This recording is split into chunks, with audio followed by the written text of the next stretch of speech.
નમસ્કાર મિત્રો, સ્વાગત છે ફરીકવાર આપણી યુટ્યુબ ચેનલ નકુમરીશની અંદર। આજના વિડીયોની અંદર વાત કરીએ એક સૌથી મોટા સમાચાર મળી રહ્યા છે રેશન કાર્ડ ધારકો માટે।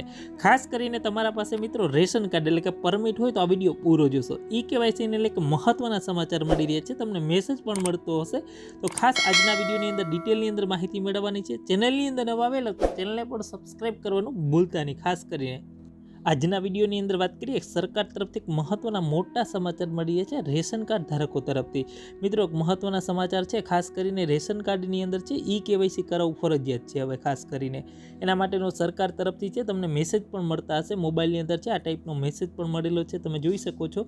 7 ફેબ્રુઆરી 8 ફેબ્રુઆરીની અંદર છે મિત્રો સરકાર તરફથી એક મેસેજ મળેલો છે કે સુપ્રીમ કોર્ટના આદેશ અનુસાર ખાસ કરીને રેશન કાર્ડની અંદર તમામ નામ છે, બરાબર। તમારા એક કુટુંબની અંદર તમારું એક રેશન કાર્ડ હોય તો એની અંદર 5 કે 6 નામ હોય, 2 નામ હોય કે 3 નામ હોય, એ તમામ સભ્યનું ઈ કેવાયસી કરાવવું ફરજિયાત છે મિત્રો।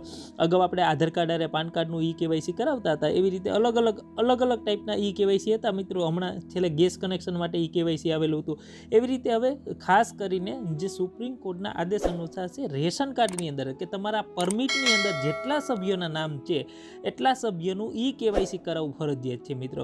આ ઈ કેવાયસી છે તમે કઈ જગ્યાએ તો કે મામલતદાર કચેરીએ તમે જઈને કરાવી શકો છો, ઝોનલ કચેરીએ જઈને રૂબરૂ કરાવી શકો છો। એમ ન કરવું હોય તો તમારે ઓનલાઈન કરી શકો છો, ખાસ કરીને માય રેશન એપ ઉપરથી। એનો સંપૂર્ણ વિડીયો મેં બનાવેલો છે, ડિસ્ક્રિપ્શન બોક્સની અંદર લિંક મળી જશે। કેવી રીતે ઈ કેવાયસી તમે ઘરે બેઠા જ કરી શકો છો, કોઈ પણ મામલતદાર કચેરીએ ધક્કા ખાધા વિના છે તમે ઘરે બેઠા જ કરી શકો છો। તો વિડીયો જોવો હોય તો ડિસ્ક્રિપ્શન બોક્સની અંદર પહેલા નંબરની જે લિંક છે એના ઉપર ક્લિક કરશો એટલે વિડીયો મળી જશે। ખાસ કરીને મિત્રો તાત્કાલિક ઈ કેવાયસી કરાવવું ફરજિયાત છે મિત્રો। સરકાર તરફથી એક મહત્વની માહિતી મળી રહી છે, અન્ન નાગરિક પુરવઠા વિભાગ તરફથી છે મિત્રો તાત્કાલિક ઈ કેવાયસી કરાવવાની છે એક માહિતી મળી રહી છે। મેસેજ પણ મળી રહ્યા છે મિત્રો, 7 ફેબ્રુઆરી 8 ફેબ્રુઆરીના પણ મેસેજ છે મળેલો છે, સરકાર તરફથી મહત્વની માહિતી મળી રહી છે। તો ખાસ કરીને જે તમારું કહેવાય ને કે રેગ્યુલર જે અનાજ મળે છે પ્રધાનમંત્રી ગરીબ કલ્યાણ અન્ન યોજના અંતર્ગત અને બીજું અન્ય જે અનાજ મળે છે ચાલુ રાખવા માટે વિશેષ મિત્રો સરકાર તરફથી એક માહિતી મળી રહી છે। તો ઈ કેવાયસી છે એ તમારે તાત્કાલિક કરવું જરૂરી રહેશે। મામલતદાર કચેરીનો પણ સંપર્ક કરી શકો છો મિત્રો, ને તમે ઓનલાઈન પણ છે ઈ કેવાયસી કરી શકો છો, એના માટે વિડીયો બનાવેલો છે તો ખાસ જોવાનું ભૂલતા નહીં। આ વિડીયો છે તમારા મેક્સિમમ મિત્રો સુધી ખાસ કરીને શેર કરવાનું ભૂલતા નહીં, કારણ કે આવી નાના મોટી માહિતી છે મિત્રો એ મળતી હોય તો બીજા સુધી પણ આપણે પહોંચાડીએ।